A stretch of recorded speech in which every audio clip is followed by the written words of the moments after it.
Those people losing their jobs and those who are involved in government and the schools were not the only ones who came out to protest the idea of cutting bus personnel. Parents felt very strongly about the situation as well, especially parents whose children have special needs and have a longer commute as a result.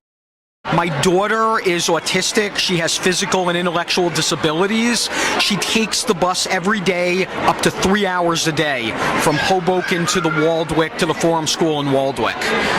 And so we're very much vested in this situation. I can't say enough good things about her current bus drivers, about all of the aid she's dealt with, and I don't think people realize how much work they do to take care of these special education children. At the beginning of the year, the Board of Ed tried to outsource my child's bus, as well as several other parents' bus. The driver said he was going to show up at 8:15, which is too late to get my daughter to school. He was going to take 6 or 7 other kids to their schools. He was going to drive in different towns in Union City and in Hudson County to pick up kids all over the place and to deliver kids to schools that were nowhere near my daughter's school.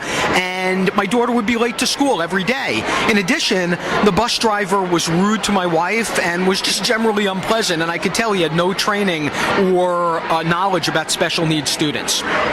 My daughter knows the bus driver. My daughter knows the aide. She has a routine every day. Routine is very important to autistic children and special needs children, and it works really well. And when you change that, it's a recipe for disaster. Imagine what it's like to have an autistic kid, a kid who cannot convey his anxieties, a lot of OCD behavior, a lot of special behavior.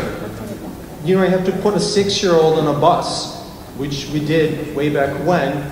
The only thing that gave us comfort was that Robert Rodriguez, we can thoroughly rely on him, both to get our kids there and back safely, but also let us know if there's ever any issue.